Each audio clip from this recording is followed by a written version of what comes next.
नमस्कार। आपदा का सामना के एक और विशेष अंक में आप सभी दर्शकों का एक बार फिर से बहुत बहुत स्वागत है। मैं हूं असीम मिश्रा। जैसा कि हम सभी जानते हैं कि हाल के महीनों में देश को एक के बाद एक कई कुदरती आपदाओं का सामना करना पड़ा है। इनमें से कई आपदाओं की वजह क्लाइमेट चेंज यानी जलवायु परिवर्तन है। इन आपदाओं से देश के तटीय क्षेत्रों के लिए जोखिम भी बढ़ गया है। हाल में फानी तूफान की बात हो या फिर हुदहुद जैसे प्रचंड चक्रवातों और बाढ़ ने ओडिशा, आंध्र प्रदेश, तमिलनाडु और केरल जैसे तटीय राज्यों में भारी तबाही मचाई थी। इनमें से कई राज्यों ने आपदा राहत और बचाव की व्यवस्था को और भी मजबूत बनाया है। इनमें किसी भी खतरे की पहले चेतावनी देने और लोगों को सुरक्षित जगहों पर ले जाने की समुचित व्यवस्था बनाई गई है। उन उपायों की वजह से ही करोड़ों लोगों को आपदा शिविरों में ले जाया गया, जिससे कि संवेदनशील माने जाने वाले तटीय क्षेत्रों में रहने वालों की जान बचाई जा सकी। वैज्ञानिकों का ऐसा मानना है, ऐसा कहना है कि आने वाले वर्षों में जो क्लाइमेट चेंज है उससे जुड़ी ऐसी आपदाएं बार बार आएंगी और इनकी तीव्रता भी बढ़ेगी। इससे भारत के जो तटीय क्षेत्र हैं उनके इंफ्रास्ट्रक्चर पर असर पड़ने की भी संभावना जताई जा रही है। ऐसे में सवाल यही उठता है कि क्या जलवायु परिवर्तन से होने वाली आपदाओं से निपटने में भारत का जो तटीय इंफ्रास्ट्रक्चर है वो कितना कैपेबल है, कितना सक्षम है, और साथ ही साथ क्या हमारा जो कोस्टल इकोसिस्टम है क्या वो ऐसी आपदाओं का सामना करने और उससे उबरने की क्षमता रखता है। साथ ही साथ और भी कई सवाल है आज के इस कार्यक्रम में तटीय खतरों को लेकर। आज हम विस्तार से करेंगे इस विषय पर चर्चा, और इस विषय पर चर्चा करने का हमारे साथ इस वक्त तीन बहुत ही खास मेहमान हमारे साथ जुड़े हुए हैं। हमारे साथ हैं कृष्ण एस वत्स जी, जो कि मेंबर हैं एनडीएमए से। सर, आपका बहुत बहुत स्वागत है इस खास कार्यक्रम में। हमारे साथ दूसरे खास मेहमान हैं डॉक्टर एम महापात्रा जी, जो कि डीजी हैं आईएमडी के। सर, आपका भी बहुत बहुत स्वागत है इस कार्यक्रम में। और हमारे साथ तीसरे खास मेहमान हैं डॉक्टर ज्ञान दास, जो कि एडिशनल स्पेशल रिलीफ कमिश्नर हैं और साथ ही साथ एग्जीक्यूटिव डायरेक्टर हैं OSTMA के। आप तीनों ही मेहमानों का बहुत बहुत स्वागत है इस खास कार्यक्रम में। शुरुआत वत्स सर आपसे मैं करना चाहूंगा, और बहुत ही बुनियादी सवाल ये कि जो हमारे तटीय राज्य हैं, हम जानते हैं कि जिस तरह की चक्रवाती तूफान आते रहते हैं यहाँ पे, उससे वो ये राज्य दो चार होते रहते हैं। ऐसे में एनडीएमए की तरफ से क्या कुछ सुधार लाए गए हैं इन आपदा तैयारियों से निपटने की दिशा में, और साथ ही साथ वहां पे जानो माल का नुकसान कम से कम हो सके, इसके लिए एनडीएमए ने क्या कुछ तैयारियां कर रखी हैं? एनडीएमए ने साइक्लोन से निपटने के लिए बहुत लंबे समय से एक बड़ा प्रकल्प चलाया है। उस प्रकल्प का नाम है national cyclone risk mitigation programme. उसके 2 फेज करीब करीब खत्म हो चुके हैं। अब तीसरे फेज की तैयारी है जी। पहले फेज में उड़ीसा और आंध्र प्रदेश में ढेर सारे प्रतिरोधात्मक जो कदम हैं वो लिए गए। दूसरे फेज में हम कई सारे अन्य स्टेट्स में भी इस तरह के काम हमने किए, और जो तीसरा फेज अब जो शुरू होने जा रहा है उसमें सारे पश्चिमी राज्य और पश्चिम बंगाल, इन सारे राज्यों का अंतर्भाव है। इस प्रकल्प में एक बहुत बड़ी संख्या में मल्टीपर्पज साइक्लोन शेल्टर बनाए गए, और इन साइक्लोन शेल्टर्स के साथ साथ सड़कों की और पुलों की व्यवस्था की गई, जिसके कारण जब भी साइक्लोन की खतरे की अर्ली वार्निंग इशू की जाती है तो लोगों को आसानी से इवैक्यूएट कराया जा सके और लोगों को सुरक्षित ठिकानों में ले जाया जा सके। जैसा कि वत्स सर ने कहा कि तटीय राज्यों में व्यवस्थाएं काफी अच्छी की गई हैं, लेकिन मीडिया में या उनकी रिपोर्ट्स की बात की जाए, हम देखते हैं कि ओडिशा ने एक ऐसा एग्जाम्पल सेट किया है। अभी बहुत सारे चक्रवाती तूफान आए और उसमें सामुदायिक स्तर पर जो काम लोगों ने वहां पे किया ताकि जानो माल का नुकसान कम से कम हो सके, और बहुत से लोग इसका एग्जाम्पल भी देते हैं कि ओडिशा जैसे राज्य ने अपने स्तर पर एनडीएमए के साथ, राज्य सरकार, केंद्र सरकार के साथ मिलकर इतना अच्छा काम करती है कि उससे जानो माल का नुकसान काफी कम होता है। मेरा सवाल कि ये जो ओडिशा एग्जाम्पल है, ये जो मॉडल है, क्या उससे बाकी राज्यों को भी सीखने की जरूरत है? जैसे आपने बताया सुपर साइक्लोन 19, अगर वी गो बैक टू 99, तो सुपर साइक्लोन में ह्यूमन कैजुअलिटी 10,000 था। इसके बाद जितने सारी साइक्लोन आया है, death has been almost zero और single digits, other than Fani cyclone 2019 में, जिसमें 63 डेथ हुआ था।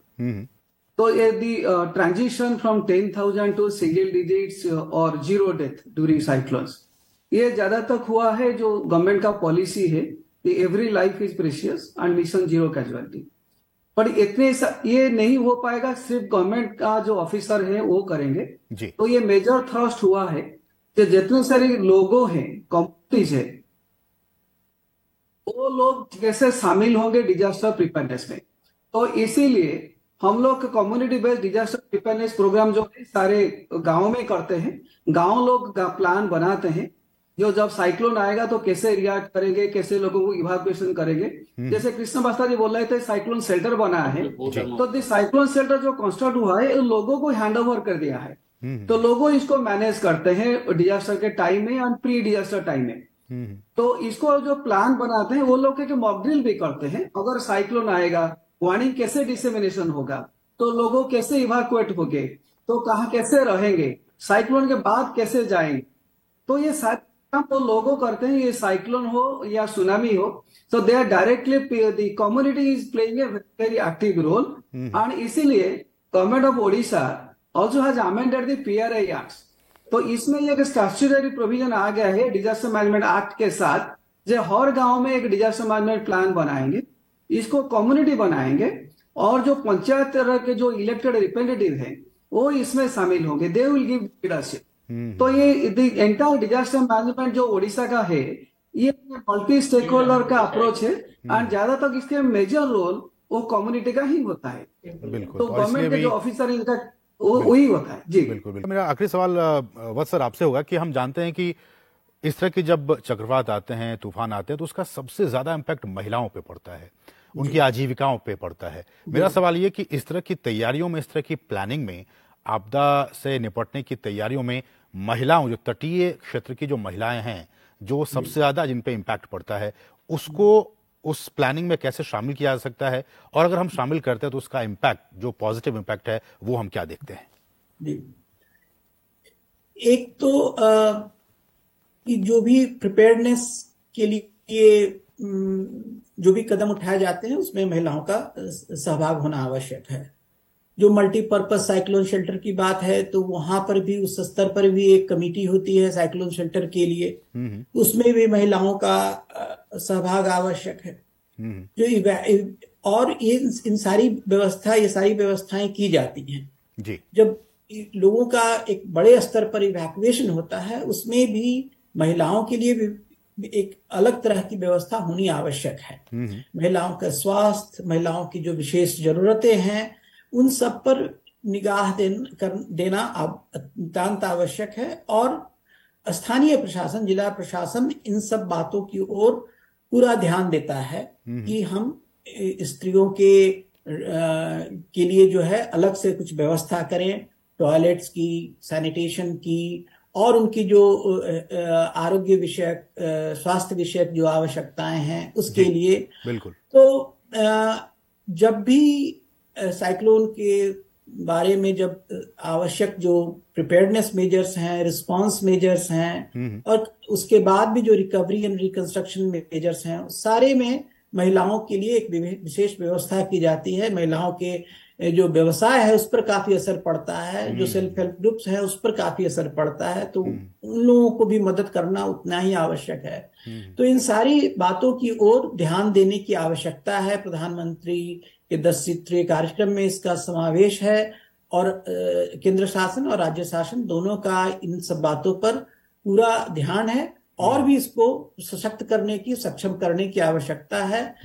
हम इससे जो अभी हो रहा है उससे संतुष्ट नहीं है, और भी कुछ इसमें कदम लेने आवश्यक हैं। बिल्कुल। तो जैसा कि वह सर आप कह रहे हैं कि चाहे वो महिलाओं की बात हो या फिर ऐसे सेक्शन, ऐसे वर्ग जिनको भी जो कि सबसे ज्यादा इससे प्रभावित होते हैं, उन पर सरकार का जो फोकस है वो ज्यादातर रहा है। बहुत बहुत शुक्रिया सर हमारे साथ जुड़ने के लिए। कृष्ण एस वत्स सर, मेंबर एनडीएमए, हमारे साथ जुड़ने के लिए और बहुत ही महत्वपूर्ण विषय पर अपनी विचारों को, अपनी बातों को हमारे साथ रखने के लिए बहुत बहुत शुक्रिया हमारे साथ जुड़ने के लिए। लेकिन हमारे साथ दो खास मेहमान जुड़े हुए हैं, हम उनसे आगे बातचीत करेंगे। डॉक्टर एम महापात्रा से जुड़े हुए हैं हमारे साथ और साथ ही साथ डॉक्टर ज्ञान दास से जुड़े हुए हैं। हम इन दोनों मेहमानों से आगे बातचीत जारी रखेंगे, लेकिन उससे पहले रुकेंगे छोटे से ब्रेक के लिए। आप देखते रहिए DD news.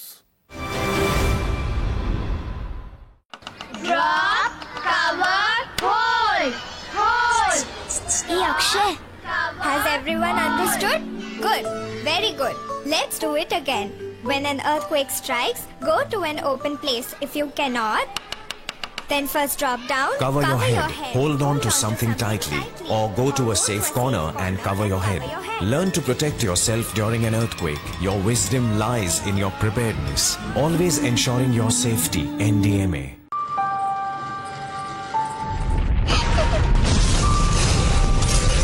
Munni, where are you? Munni! They built their house with technical guidance. That's what saved them today. Otherwise, find out your earthquake zone and seek guidance from a structural engineer. You are safe if your house is safe. Always ensuring your safety. NDMA. Drop, cover, hold, hold. Hey Akshay, has everyone understood? Good, very good. Let's do it again.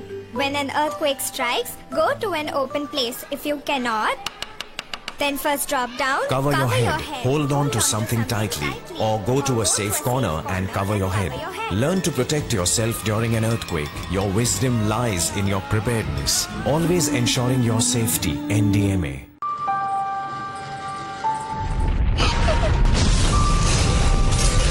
Munni, where are you? Munni! They built their house with technical guidance. That's what saved them today.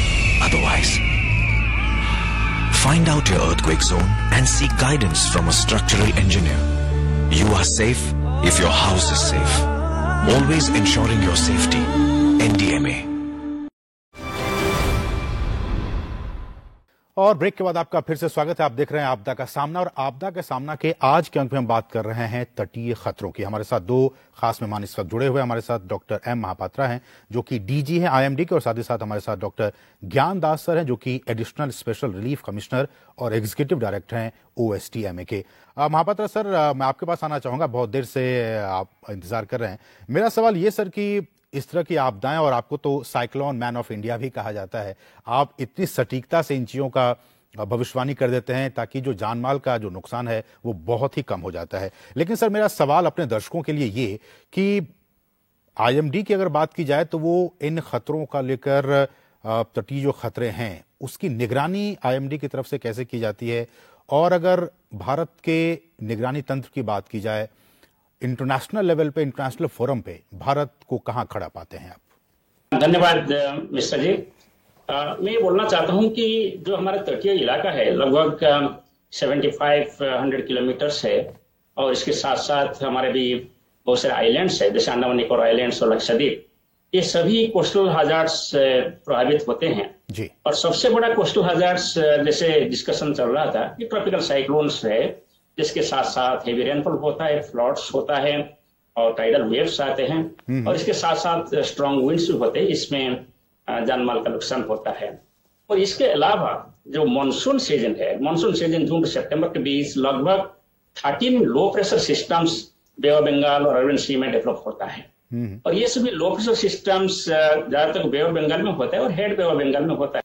एक तो कि astronomical tidal waves भी towards full moon और new moon day बहुत ज्यादा होता है। जैसे बॉम्बे जैसे सिटी जो कि लगभग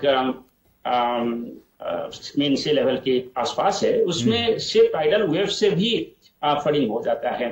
इसके साथ साथ वेव भी डेवलप होता है बे ऑफ बंगाल अरबियन सी में। इस वेव की वजह से भी वेव सेटअप ब्रेकअप होते हुए कोस्टल इलाका में कभी कभी हजार्ड्स हो जाता है। तीसरा होता है swell.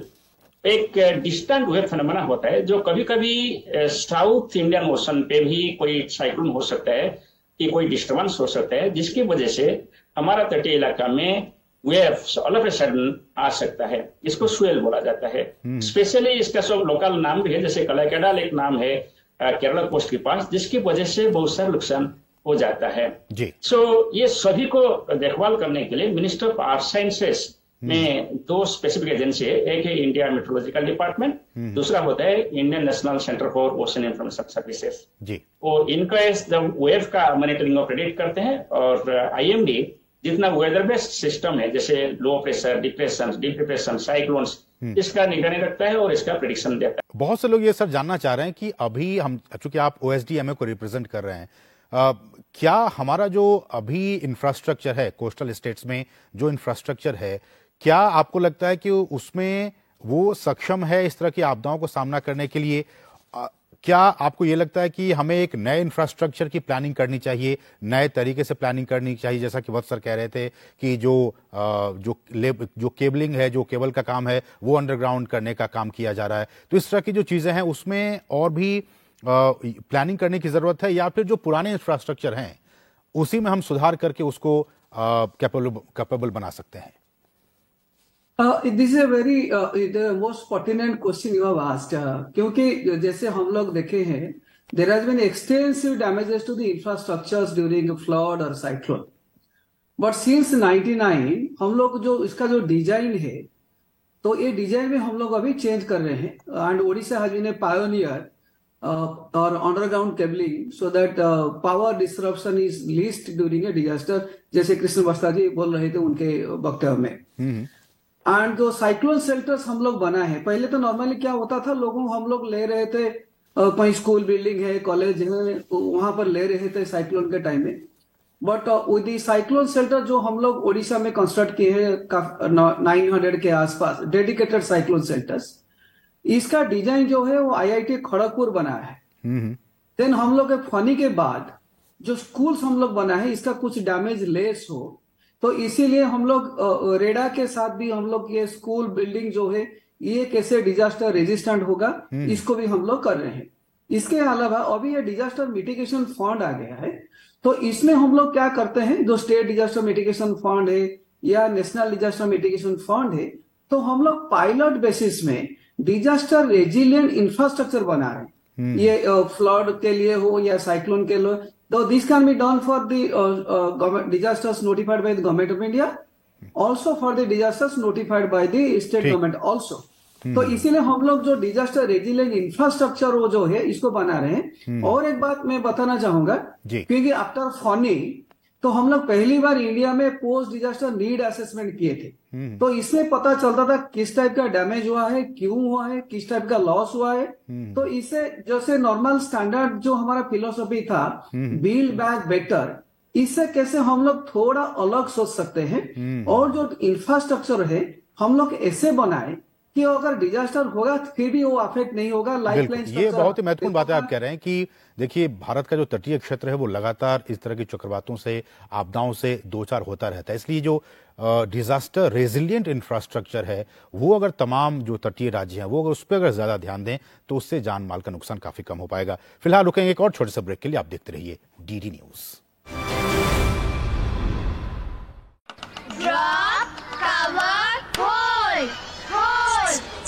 Akshay, has everyone understood? Good, very good. Let's do it again. When an earthquake strikes, go to an open place. If you cannot, then first drop down. Cover your head. Hold on to something tightly, or go to a safe corner and cover your head. Learn to protect yourself during an earthquake. Your wisdom lies in your preparedness. Always ensuring your safety. NDMA.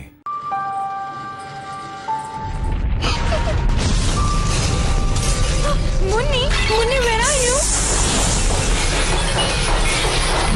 Munni! They built their house with technical guidance. That's what saved them today.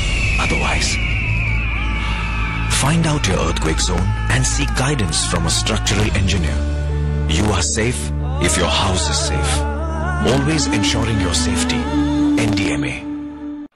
Drop, cover, hold, hold.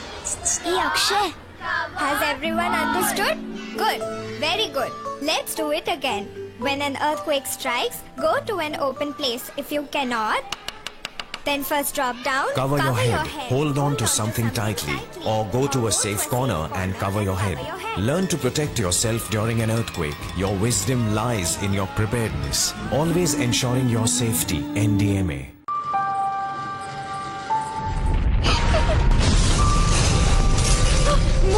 Munni, where are you? Munni! They built their house with technical guidance. That's what saved them today. Otherwise, find out your earthquake zone and seek guidance from a structural engineer. You are safe if your house is safe. Always ensuring your safety. NDMA. और break के बाद आपका फिर से स्वागत है। आप देख रहे हैं हमारा खास कार्यक्रम आपदा का सामना, और आपदा का सामना के आज के अंक में हम बात कर रहे हैं तटीय खतरों की। डॉक्टर महापात्रा, मेरा सवाल सर आपसे है कि आईएमडी ने बहुत ही अहम रोल प्ले किया है बीते दिनों में, लेकिन लास्ट माइल तक जो लोग हैं उन तक सही समय पर सटीक तरीके से जानकारी पहुंचे, क्योंकि ये भी देखने में आता है कि कुछ लोग अफवाह उड़ा देते हैं। अफवाह होने की वजह से लोग घबरा जाते हैं, मुश्किल में आ जाते हैं। सही तरीके से पहुंचे, सटीकता से पहुंचे, फैक्ट्स के साथ वो सूचना पहुंचे जो आप पहुंचाना चाहते हैं। इसके लिए आईएमडी क्या कुछ इसके लिए सोचता है, क्या कुछ प्लानिंग है राज्य सरकारों के साथ मिलकर? धन्यवाद। जब हम तटीय हजार्ड्स, कोस्टल हजार्ड्स की बात करते हैं, तब एक कम्युनिकेशन एक बड़े अहम भूमिका रखता है। हम आपको थोड़ा याद दिलाएंगे, जो 2017 को दिसंबर महीने में जो साइक्लोन ओखी आया था जी, जो कि बे ऑफ बंगाल में डेवलप होते हुए श्रीलंका होते हुए अरेबियन सी को गया। इसमें कुछ फिशरमैन केरला कोस्ट से डीप सी को चले गए थे साइक्लोन डेवलप होने से पहले। उनके पास कोई कम्युनिकेशन पहुंचा नहीं पाया, इसलिए निखोज हो गए और कुछ शायद डेथ हो गए होंगे। बिल्कुल। इसमें यही सीख मिला कि हमको जो एग्जिस्टिंग पॉलिसी है इसको चेंज करना पड़ेगा। जैसे हम लोग जानते हैं कि फिशरमैन सिर्फ 50 किलोमीटर तक जाना चाहिए सी के अंदर, और आजकल फिशरमैन डीप सी तक चले जाते हैं, इवन 1000 किलोमीटर तक भी वो चले जाते हैं। इसलिए ये डिसीजन लिया गया इंडिया मेट्रोलॉजी डिपार्टमेंट की तरफ से कि पहले कि हम तो फिशरमैन वार्निंग को पूरा बे ऑफ बंगाल अरेबियन सी के लिए लागू किया जाए। 2018 से लागू किया गया। इसके साथ साथ ये डिसीजन लिया गया हाईएस्ट लेवल पे कि हमको सिस्टम डेवलप करना पड़ेगा। जैसे हम जो वार्निंग इशू हो रहा है इंडिया मेट्रोलॉजी डिपार्टमेंट से और इनक्वायरी से, इसको कैसे हम last mile each and every fisherman and ship को पहुंचा जाए। इसके लिए स्पेस बेस्ड कम्युनिकेशन सिस्टम, नाविक और गगन मैसेजिंग सिस्टम का तलाशी किया गया, और फाइनली ये डेवलप भी हुआ है, और अभी ये डेमोन्स्ट्रेशन भी हो चुका है कि हम इसको मैसेज पास कर सकते हैं। बिल्कुल। और तीसरा ये कदम लिया गया कि जैसे सी के अंदर बहुत सारे शिप्स होते हैं, हम एक शिप को हम वार्निंग दे सकते हैं, फिर वो शिप से दूसरा शिप को वार्निंग जा सकता है। ऐसे भी एक कार्यक्रम तमिलनाडु गवर्नमेंट और कुछ गवर्नमेंट में लिया गया है। और चौथा ये है कि जब फिशरमैन या जो वल्नरेबल पॉपुलेशन कोस्टल एरिया में है, वो जब सी के अंदर जाते हैं पहले उनको परमिशन चाहिए, ये भी किया गया, और कोस्टल पुलिस भी डिप्लॉय किया गया है। सो कम्युनिकेशन सिस्टम का सुधार हुआ है, मगर फिर भी हमको स्कोप है कि कैसे हम एक टू वे कम्युनिकेशन जो फिशरमैन है, जो मोस्ट वल्नरेबल पॉपुलेशन है, जो सी के अंदर जा रहे हैं, इसको एस्टेब्लिश किया जाए सटीक के साथ जीपीएस यूज करके। जैसे कि ना सिर्फ उनको अर्ली वार्निंग कम्युनिकेशन किया जाए, वरन उनको भी सेव किया जाए if they are in distress.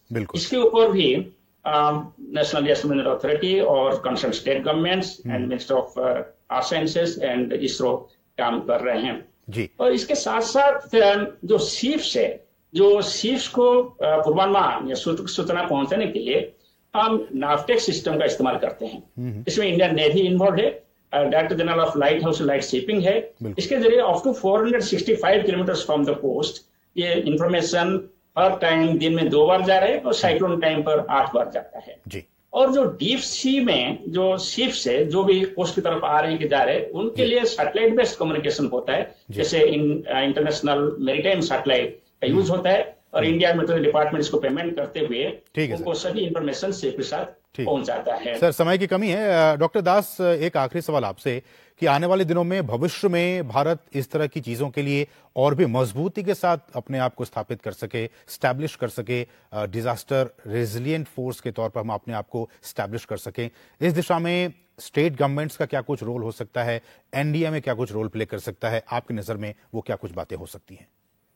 For to respond to any disaster, जो हम लोग का जो कैपेसिटी है, it has to go up actually. तो ये सिर्फ गवर्नमेंट ऑफिसर का नहीं होगा, इसीलिए एनडीए में NIDM, state government, they are also working very in close contact with each other. इसीलिए government of Odisha has given much emphasis on capacity building of all the stake holders.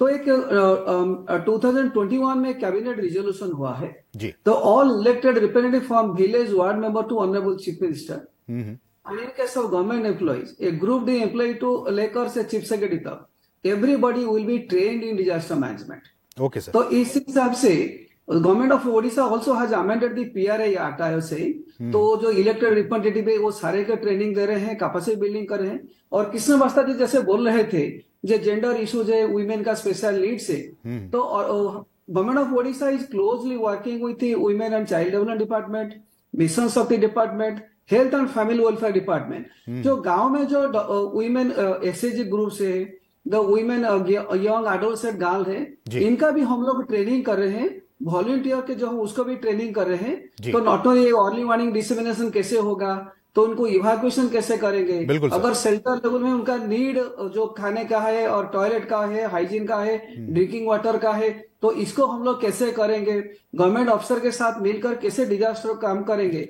कहने का मतलब ज्ञान सर कि जितने भी स्टेक होल्डर्स हैं उन सभी को साथ लेकर ही, साथ मिलकर ही हम किसी तरह की जो प्राकृतिक आपदाएं आती है, खासकर सुनामी की बात हो या फिर चक्रवात की बात हो, सामुदायिक स्तर से लेकर ऊपर के स्तर तक अगर हम सब साथ मिलकर उसका सामना करें एक प्लानिंग के साथ, बेटर प्लानिंग के साथ, तो हम उसके जो नुकसान हैं उससे हम अपने आप को और अपनी सोसाइटी को, अपने तटीय क्षेत्र को उससे हम काफी कम कर सकते हैं। सर समय इतना ही। आप दोनों ही मेहमानों का, डॉक्टर महापात्र आपका बहुत बहुत शुक्रिया हमारे साथ जुड़ने के लिए, और डॉक्टर दास आपका भी बहुत बहुत शुक्रिया हमारे साथ जुड़ने के लिए। आप दोनों ही मेहमानों का हमारे साथ जुड़ने के लिए और इस बहुत ही अहम विषय पर अपनी बातचीत, अपनी बातों को हमारे साथ रखने के लिए बहुत बहुत शुक्रिया। तो आज के आपदा के सामना के आज के इस अंक में बस इतना ही। मुझे और हमारी पूरी टीम को दीजिए अनुमति।